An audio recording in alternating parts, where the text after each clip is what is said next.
Орны тогтоолтой холбоотой гишүүдийн саналыг протоколд тэмдэглэдүүлдэг. Засгийн газар чиглэлөх хэрэгтэй. За энэ хяналт шалгалтын давхардлыг арилгах чиглэлээр засгийн газар дээр бол нэг үнэлгээ говмэн ажилдаг. Үнэлгээ хийгдэж байгаа мэдээллүүдийг бол бид нар мэдээллийн технологи ашиглаад цахимаар анализ хийдэг болсон. Тэгэхээр эргэжил хийгдэж байгаа төлөвлөгөө шалгалтуудын давхардлыг арилгах чиглэлээр бодлого боловсруулах хэрэгтэй. Тэгэхгүй энэ төрийн байгууллагуудын шалгалт давхцаад байна. Үзүүлж байгаа, харуулж байгаа ажлууд нь адилхан. Тэгээ энэ олон төрлийн байгууллагууд ажиллаж явуулахгүй.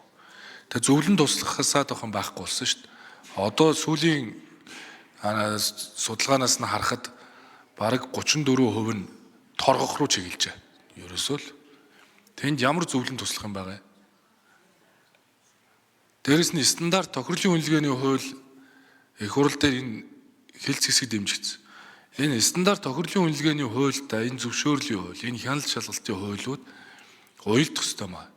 Тийм учраас энэ нэгэнт нэгтгэгдээд байгаа датан дээр суурлаад эргэжлийн төлөвлөгөө шалгалтууд цэгцлэхгүй бол энэ төрийн байгууллагуудын шалгалтын давхардал хэрэгс хэдэрлээ. Дээрэс нь наад олон салбарын байцаагч нарыг нэгдсэн удирдлагаар хангадаг эрх бүхий албан тушаалтан байхгүй боллоо.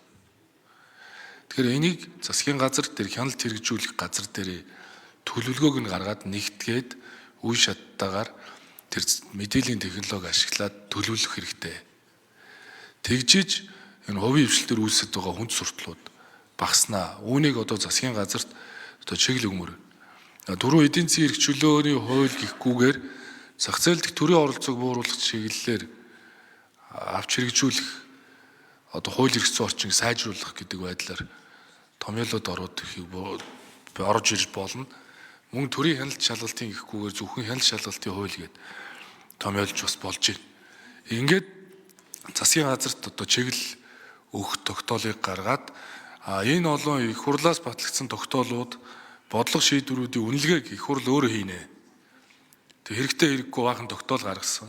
Тогтоол хэрэгжүүлээд байгаа юм байдгүй шүү дээ. Би өөрөө хяналт хэрэгжүүлэх нэг хууль тогтоомжийн биелэлтийн талаар төрийн байгуулалтын байнгын орон дээр саяхан тайлан танилцуулсан шүү дээ. Их хурлын тогтоол энэ байнгын орны тогтоол хэрэгжиж байгаа юм байна. 30% хүрэхгүй байна шүү дээ. Хэрэгжихгүй тогтоолууд баталж ийснаас батлахгүй байсан дээр. Ер нь их олон юм хийж сюрприз барихгүйгээр энэ бизнесийнхнийг ч гэсэн ард түмнийг ч гэсэн амар амгалан амьдруулах хэрэгтэй. Тийм учраас бол бид зарим үед дуугаа суух нь бас хүчтэй байж магадгүй шүү. Зарим үед үйлдэл хийхгүй байгаа нь хувийн хвшлийнхэнд иргэдэд том тус өглөө болгон босч иж гинт янз бүрийн юм сэтгэж ус төрчдийн энэ олон сюрпризээс чинь залхаж байна. Тийм учраас хэрэгжүүлэх боломжтой тогтоол батлна. Хэрэгжүүлэх боломжгүй бүх тогтоолуудыг цуцлах хэрэгтэй. Тийм учраас энэ эрх зүйн дүн шинжилгээний хилцс цаашдаа энэ AI дээр ч гэсэн нийт гарсан энэ эрх зүйн актуудыг бүгдийг нь шүүж үзээд шаардлагагүй хэрэгжээгүй тогтоолуудыг бүгдийг нь хүчингүй болох арга хэмжээнүүдийг сая ажлын хэсгүүдийг татан болгосонтой адил цуцлана.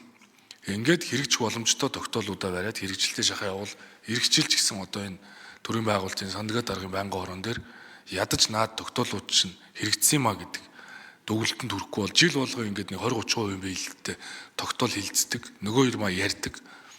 Сайд нар ч нөгөө юмаа ярьдаг, бид ч асуух юмаа асуудаг тэр ийм байдалтай байна. Тийм учраас үүн дээр илүү цэгцтэй ажиллая гэдэг саналтай байна. Тэгээ байнгын орны тогтоолтой холбогдуулж бас гишүүд саналаа хийсэнд бол энэ саналуудыг тусгая. За ингээд байнгын орны саналаар бол санал хураалтыг явуулах ёстой. Тэгээ маргааш өглөө